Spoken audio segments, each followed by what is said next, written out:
Ça fait 7 mois que j'ai débuté ma formation en école d'éduc. Après quelques mois de fac, des petits boulots à droite à gauche, je pense avoir trouvé un projet pro concret et qui me convient. 7 mois que j'ai commencé, mais c'est vrai que ça commence à faire un peu lourd. 35 heures de cours par semaine, des stages de formation professionnelle, puis les examens aussi. Dans tout ça, faut aussi que j'arrive à vivre.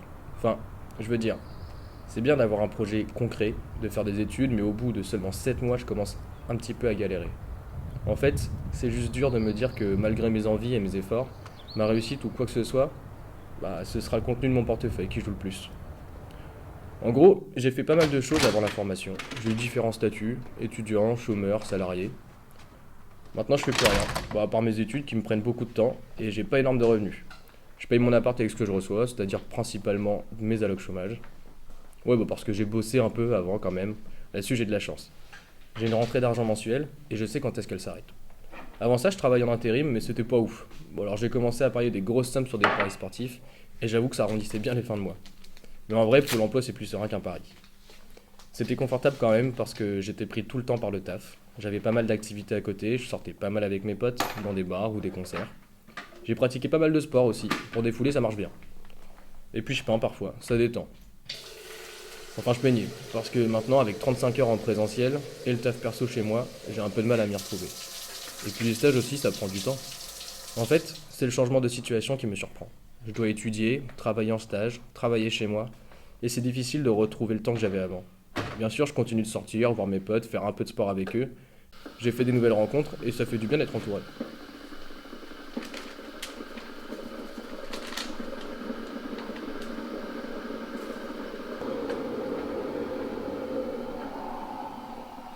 En parlant de changement de situation, j'ai perdu pas mal d'argent vu que je travaille plus. Les allocs c'est bien, mais ça suffit pas forcément. Et c'est vrai que parfois j'hésite à reprendre d'autres activités en parallèle, ou les paris sportifs. Mais bon, jusque-là, je m'en sors plutôt bien. Il y a sûrement pire que moi et je pense pas être le seul dans cette situation. Bien au contraire. Mais j'ai l'impression que personne ne voit vraiment l'intérêt d'en parler.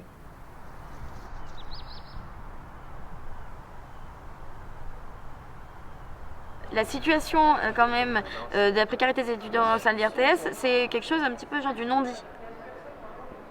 C'est-à-dire que oui, oui, ça existe, mais comme pour tous les étudiants, il y a des instances, il y a l'assistante sociale du Crous, c'est bon. Voilà, sauf qu'elle nous dit elle-même qu'elle ne se sent pas outillée pour ça, qu'elle n'a pas le temps. Que nos problématiques à nous, elle ne se sent pas armée pour nous accompagner, etc. C'est quand même problématique. Même si on est tous un peu confrontés à cette situation, je pense quand on est étudiant, c'est peut-être pas forcément quelque chose qu'on a envie d'étaler à tout le monde. Ouais, c'est plus une honte quelque part. Oui, parce que même si on est sorti de l'adolescence, etc., on a quand même envie d'être comme tout le monde, voilà, faire des choses vraiment qui sortent de l'ordinaire, etc. Et dire à tout le monde, non, je suis à moins 1 500 € sur mon compte ce mois-ci, je mange pas depuis 2 jours, c'est pas quelque chose qu'on va forcément dire à tout le monde. Tu viens boire un verre cet après-midi, tu vas pas dire non, je peux pas, j'ai plus de thunes, tu vas forcément chercher à. J'ai des choses à faire. Voilà, faut que je révise ou ce genre de choses. Pour moi, c'est pas que c'est tabou, c'est que c'est pas quelque chose que tu vas effectivement crier sur tous les toits, quoi. C'est vrai que ce côté d'excuses, j'ai pas le temps, ou non, désolé les gars, je travaille ce soir, c'est pas. Ouais, c'est une excuse, mais c'est pas vraiment l'excuse pour tes potes en fait. Parce que tes copains, ils vont savoir qu'ils le savent de toute façon que tu peux pas, et ils t'en excuseraient forcément, ils vont pas te le reprocher. C'est plus. L'excuse, elle est plus pour toi en fait. Elle est plus. Elle vient plutôt de nous parce on a peur d'assumer notre situation. C'est plutôt ce que ça nous renvoie à nous. Bon, après, t'as aussi les gens qui disent j'ai pas le temps, mais en même temps, ça, c'est les gars qui bossent, ils font 20 heures de plus à côté et eux, ils ont vraiment pas le temps. Dès que j'ai une soirée de libre, je pourrais organiser des choses, mais je suis partagée entre la fatigue et l'envie de voir mes potes. Et en même temps, mon emploi du temps est pas forcément concordant avec celui de mes potes. Donc si j'ai envie de voir mes potes, mais que eux ils peuvent pas, et du coup, je m'ennuie un peu, quoi. Parce que je suis tellement habituée à être surchargée de 9 à 23 que j'ai pris le rythme et ça me va bien. Ouais. On va beaucoup au bar, mais pour activité extérieure, par exemple, c'est super chiant. Moi, j'aimerais bien refaire un sport, machin. Et en fait, comme ton emploi du temps, il n'est pas fixe d'une semaine à l'autre, c'est impossible de te fixer sur ok, le mardi soir, je me consacre à ça. C'est compliqué, ouais. Ou le bénévolat aussi, moi j'aimerais bien, surtout avec tout ce qu'on a la possibilité de faire à Caen en ce moment, m'engager encore plus. Et j'ai pas le temps parce que si on me demande une semaine pour l'autre, est-ce que tu seras là tel jour, ben, j'en sais foutrement rien en fait. Et ça aussi c'est un truc qui est relou, c'est de se dire d'une semaine sur l'autre, je peux pas prévoir réellement parce que ça risque de bouger à tout moment. En plus, entre les cours qui sont des horaires fixes, les stages qui peuvent évoluer, moi quand j'étais en stage en foyer, je faisais ou des matins, ou des soirées, ou des journées. À côté, si tu vis en relation avec quelqu'un, lui-même a son propre emploi du temps, qui peut être amené à bouger aussi. Donc pour le perso, c'est hyper compliqué de se trouver des moments, de s'accorder. Moi, il y a eu une semaine où j'ai fait 110 heures en 10 jours à peu près, et j'ai vu mon mec 3 heures quoi. Tu finis à 23h, poser le cerveau, déjà c'est très compliqué. Et en fait, à minuit tu t'endors, le matin tu pars en cours. C'est une espèce de boucle où si t'as pas de moment de parenthèse comme aller au bar, etc., je sais pas comment tu t'en. Ouais. Moi, c'est mes moments ressources. Et puis même tu parles au niveau du taf de situations qui sont difficiles. Quand toi-même t'es pas bien dans ta tête, que tu arrives à la fin de mois mais que tu fais une dernière soirée difficile, ça devient très compliqué d'être disposé pour faire ce remplacement aussi. Carrément. On peut le voir sur l'agacement qui peut arriver plus vite, sur une décision qui tombe un peu plus tranchée parce que tu es fatigué, t'as pas le temps de négocier, parce que et du coup tu te mets dans une position où tu fais pas du bon boulot, mais t'as pas le choix. Ça te fait combien d'heures à la fin du mois? 280. Je trouve pas que c'est beaucoup, 280 heures. Bah après forcément ça se ressent, je suis fatiguée, je suis pas forcément agréable avec les gens qui sont autour de moi parce que bah, je suis fatiguée donc facilement irritable, j'ai pas de patience, je rentre chez moi, bah, j'ai envie de rien faire, bah, de toute façon j'ai même pas le temps parce que je rentre chez moi il est 23h, je vais me laver, je prépare à manger pour le lendemain parce que bah, quand on a cours faut se faire à manger pour le lendemain midi, puis basta quoi, enfin je vois pas le temps passer. Le métier d'éducateur spécialisé, il est prenant, et la formation autant plus, quoi, parce qu'il y a le stage, il y a les cours, il y a le travail perso, et on peut pas se permettre d'être malade parce qu'il n'y a pas tant de plages vacances que ça, quoi. Donc dès qu'il y a une petite pause, dès que c'est les vacances, le corps il lâche, quoi. On prend tarif, 2 semaines au lit. C'est compliqué de se dire que les seuls moments de repos sont perturbés. Cet été, je me repose. Ouais. On va dire qu'effectivement, avec tous ces soucis financiers, j'ai eu de gros problèmes de santé. Au niveau du moral, surtout. Donc voilà, j'ai été suivie, etc. Et là, cet été, il faut que je fasse une pause. C'est obligatoire. Donc, Juste comme ça, ce que tu disais, donc il va y avoir des soins, mais au niveau moral, c'est-à-dire un petit peu de psy, quoi.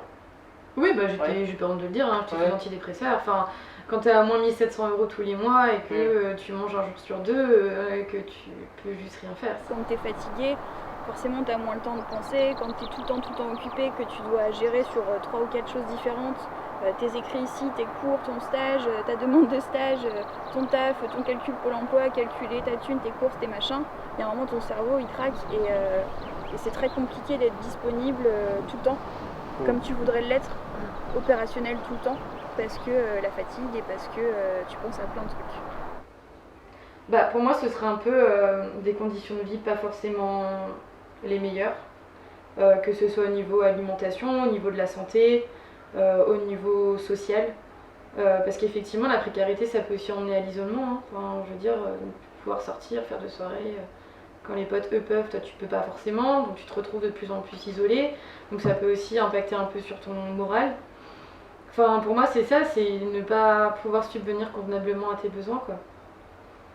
Enfin, moi je le vois, à l'heure actuelle je suis même pas en capacité de pouvoir me payer une mutuelle.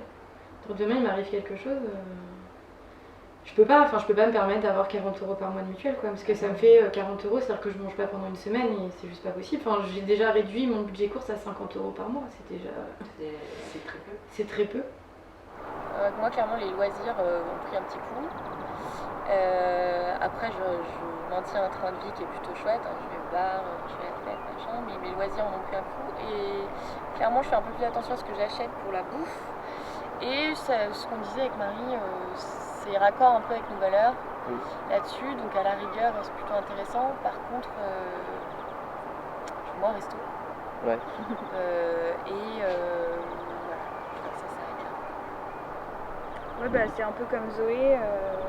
Je me suis rendu compte en y pensant que c'était effectivement en lien avec mes valeurs aussi de me dire recyclage. Par exemple, au marché à Caen, le dimanche, il y a un truc qui s'appelle la tente des glaneurs qui récupère tous les fruits et légumes invendus et qui les donne aux gens qui sont un peu en galère. Et moi, je sais qu'à la fin du mois, j'ai tendance à y aller le dimanche parce que c'est de la perte, donc ça m'arrange, ça les arrange. C'est un côté écolo, voilà. Donc c'est chouette. Après, ça demande aussi d'être disponible à ce moment-là. C'est à 13h30, c'est pas à 14h, c'est pas à 15h, c'est pas avant. Donc si tu bosses ce jour-là, bah, c'est la merde. Au début du mois, t'as de la thune, donc je me jette pas sur la bouffe, mais j'essaie de faire un truc équilibré, assez complet, machin, parce que la fatigue aussi fait que bah, t'as besoin de bouffer à un moment. Et à la fin du mois, bah, t'es plus sur les réserves, les boîtes, les pâtes, les machins, et en fait ton corps il comprend pas trop ce qui se passe aussi. Donc je pense que c'est un des facteurs qui a participé à la prise de poids aussi. Et tout en essayant par contre de faire attention à ce que je bouffe, je pense pas mal manger, j'essaie de prendre des produits sains, bio, etc., locaux, parce que le marché le permet, parce que j'habite à côté d'une Biocoop, mais la Biocoop c'est super cher. Bah, clairement, on marche à la pression, quoi. Il y a un tri sauvage qui se fait entre toutes les exigences présentielles, le perso, le travail. Bah, on peut pas se reposer, et puis bah, quand il y a l'occasion qui se présente, faut faire un choix. Soit tu sors, soit tu manges. Les heures que tu cumules, le travail, enfin, les heures en présentiel que tu fais au travail et en cours, et le travail perso que tu te donnes à côté, enfin, tu dois faire par rapport à la formation, les semestres et le diplôme, t'as pas l'impression d'être parfois en manque de temps? Ah bah si, là mes ongles sont pas faits. Non mais c'est le truc tout con. Mais c'est anodin, oui, mais ça Enfin, ça peut paraître anodin, mais je suis rarement sans vernis. Ouais. Mais ça prend du temps. Donc bah là je l'ai pas, donc j'ai pas de vernis. Mais c'est tout bête, mais toutes les semaines normalement je fais mes ongles. Et là j'ai. Non mais. Là, il y a pas de... Non mais en vrai, enfin même moi je me le dis. Et c'est des trucs qui paraissent vraiment débiles, hein. Mais juste ça, c'est prendre soin de soi. Enfin, c'est des trucs qui paraissent cons, hein, mais enfin juste ça. Je peux pas avoir de mec parce que j'ai pas le temps. C'est bête, mais j'ai pas le temps pour avoir un mec dans ma vie en ce moment. Mes potes, bah, faut que nos emplois du temps concordent. Ou alors j'y vais après le travail, mais du coup, je dois pas rentrer trop tard parce que je retravaille le lendemain. Donc, enfin, faut jauger tout en fait. Enfin, je dois m'adapter sans cesse en fait. Je dois m'adapter à mes potes, je dois m'adapter à ma famille et il faut que je sois hyper organisée. Parce que mine de rien, dans ma tête, je me dis, ah, j'ai quand même le ménage à faire, j'ai quand même mon linge, j'ai quand même mes courses. Des trucs débiles, mais des trucs de la vicote où bah, on le pense pour les jeunes dans le taf, mais nous aussi on a ça à côté et bah, ça prend quand même du temps. Le seul plaisir entre guillemets que je me laisse, c'est la salle de sport, parce que sans ça je pense que je pèterais un plomb. À part la salle de sport, effectivement, bah, on peut rien faire d'autre, hein. Enfin, c'est compliqué, hein. Des fois en début de mois. Ouais, hormis les petites soirées qu'on fait de temps en temps, sans ça, non, je fais rien d'autre, hein. Je privilégie les soirées ici où on achète une bouteille de vin et voilà, plutôt que les sorties en ville. Le cinéma, ça devient hors de prix. On est passé de 3,90 il y a 7 ans à 7,60 € maintenant. Enfin, ça reste quand même un budget. C'est juste pas possible. Enfin, je veux dire, à l'heure actuelle, quand on est étudiant, on se retrouve dans une telle galère financière que... Pourtant, ça devrait être maintenant qu'on devrait pouvoir profiter. Et pourtant, on peut pas. Enfin, malheureusement, c'est pas possible. Je veux bien entendre que vivre, c'est faire des choix et des concessions. Prendre des responsabilités, enfin grandir quoi. Mais qu'est-ce que c'est frustrant que de devoir se priver devant tout ce qui nous est proposé, de devoir revoir son budget loisir parce qu'on décide de faire des études, de faire un choix entre sport, sorties culturelles et alimentation. Et c'est frustrant d'autant plus que ce sont des moyens d'évacuer tous ces ressentiments, de faire le vide et de se sentir mieux. Mais au final, bah, je travaille à côté et je suis bien contente parce que bah, quand je me fais des payes de 1 300 par mois, et bah, je je peux mettre jusqu'à 800 € de côté, je peux m'acheter des fringues, je peux quand même sortir quand j'ai l'occasion et du coup je vis bien, je peux me faire des courses, voilà. Mais ça, c'est en faisant 35 heures de plus par semaine, Ouais, en plus des 35 heures de Ouais. cours, en travaillant des jours fériés. ouais. Et des week-ends. Et ben en fait, moi je cumule les galères. Voilà, c'est un peu le souci, c'est que déjà, donc j'ai commencé la formation en septembre. Moi, on m'avait pas dit qu'il y avait des frais d'inscription aussi énormes. Je venais de me séparer, donc j'ai dû changer d'appartement, donc j'ai eu 1200 € de frais d'appartement à payer d'un coup, plus les 1000 € de la formation à payer, avec 800 € de rentrée d'argent, autant dire que j'étais dans une merde financière juste énorme. Du coup, j'ai dû faire un prêt étudiant. J'ai fait un prêt étudiant de 3000 € Pour les 3 ans. pour remettre mon compte à flot. Moi, je suis étudiante ici à l'IRTS. À côté de ça, je peux être amenée à faire des remplacements dans des structures que j'ai eues grâce à mes stages. Je peux faire des boulots de serveur le week-end pour la fin des mois compliqués. Et puis, quand j'ai pas cours, sur des moments de vacances, je peux faire des séjours adaptés aussi, par exemple. Ouais. Donc voilà. Et c'est des tafs que tu fais en complément d'une alloc ou... Ouais, alors du coup, moi je suis étudiante et chômeuse, parce que j'ai bossé avant de rentrer en formation. Et le chômage étant assez faible, 620 € par mois, Ouais. il y a des fins de mois où c'est vraiment compliqué, donc je suis obligée de bosser. Le taf de serveuse, c'est vraiment pour la thune, parce que c'est pas un taf qui me branche plus que ça. Ouais. Mais les remplacements et les séjours adaptés, ça permet de compléter mon expérience ici, donc c'est chouette, ça lie bien entre la thune et l'expérience. Je sais que là sur mon stage par exemple, je suis à la Guérinière, donc c'est pas très loin du centre-ville, et j'ai choisi de passer au vélo là depuis une semaine. Je mets que 20 minutes, en bus je mettrai 35, je gagne de la thune, ça me fait faire du sport, il fait beau et tout, c'est cool. Mais si tu as un impératif après de travail, il faut forcément que tu te speed, il faut que tu changes de moyen de transport, etc. Ça demande une organisation, mais ça se fait bien quoi. Je me débrouille vraiment toute seule. Après, je dis pas, hein, je suis dans le négatif tous les mois. J'ai arrêté de prendre Twisto, enfin je vais à l'école à pied, maintenant je reviens à pied aussi, donc c'est 1 heure de marche aller-retour. Donc c'est pas... Après, C'est pas il y a aussi non plus, quelqu'un qui habite juste à côté de chez toi qui pourrait te ramener. Oui, non, mais tu sais, moi ça me dérange pas. C'est pas... Enfin, j'ai toujours eu l'habitude de me débrouiller toute seule, donc c'est pas un souci. Mais là, je sais que je vais faire appel. Il y a une espèce de supérette à la fac de Caen qui peut aider les personnes dans la précarité comme moi. Où effectivement, l'alimentation est beaucoup moins chère. D'accord, Ouais, donc je vais essayer de voir avec ça et je vais essayer de demander auprès du Crous à avoir une aide annuelle. Le CAFSOL, c'est une initiative d'étudiants, aidée en l'occurrence par une formatrice, qui est partie d'une envie d'avoir un espace de convivialité, un espace pour se poser, à la fois dedans, mais aussi un petit peu en dehors, symboliquement, de l'institution. Et c'est parti d'une idée assez drôle, je trouve. On a ramassé des pommes au pied des arbres. On les a mis en vente à prix libre et ça a permis d'acheter le premier paquet de café. Et autour de ce premier paquet de café, une asso s'est créée qui organise aujourd'hui la solidarité, ou individuelle ou collective, au sein des étudiants.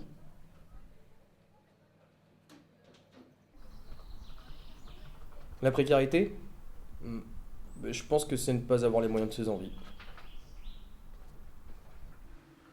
Précarité, pour moi, c'est avoir le strict minimum. Pour moi, la précarité, c'est... Tu peux pas te faire plaisir à côté. C'est que tu peux payer ce que tu as à payer, mais tu peux pas te faire plaisir à côté. T'as pas d'à côté. Pauvreté, c'est que t'as même pas les ressources financières pour pouvoir juste ne serait-ce que payer ton loyer ou payer tes charges, en fait.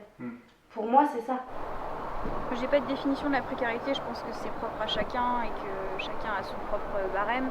Je me considère précaire parce que je galère, mais effectivement je suis pas si mal parce que j'ai un toit, parce que je mange à ma faim quand même, parce que je peux me permettre d'aller au bar, de fumer des clopes. Mais ma vie d'avant, où j'ai connu le travail à temps plein, où j'ai connu un SMIC, etc., je pouvais me permettre d'aller au cinéma, au théâtre, faire des week-ends. Faire un resto sans regarder ce qui te reste sur Voilà, ton compte, c'est ça. c'est bien ça. Ne pas choisir sur le menu le plat le moins cher. parce que- Exactement.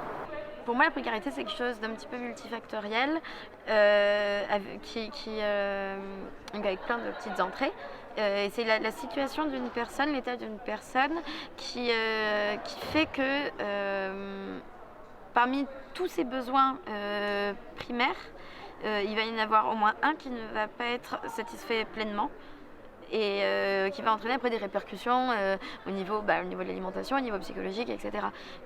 Donc nous on parle d'alimentation, il y a aussi la question du logement, il y a aussi parfois la précarité au niveau des liens sociaux. L'isolement par exemple, ça fait partie de la précarité aussi. Finalement, on finit toujours par se rendre compte que ce qui marche le mieux, ça reste le collectif. Ouais, les mouvements collectifs où les gens ils se rassemblent et c'est le fait de ne plus être seul, d'être solidaire. C'est vraiment ce qui permet aux gens de s'ouvrir des nouveaux champs, de partager des expériences, de s'entraider, de ne plus être seul dans son coin face au mur. Les mouvements collectifs, associatifs, c'est vraiment comme une réponse à un système qui t'a un peu laissé tomber, ou qui t'a pas laissé la place. C'est se rendre compte que quelque part, on ne peut pas être responsable de tout ce qui nous arrive comme on nous le dit. Les choses, parfois, elles te tombent dessus et c'est pas toi qui décides. Et c'est là que le collectif il intervient. On se prend tous par la main et on décide de faire des choses ensemble, de faire bouger nos situations parce que si on reste à attendre dans notre coin, ça ne bougera jamais.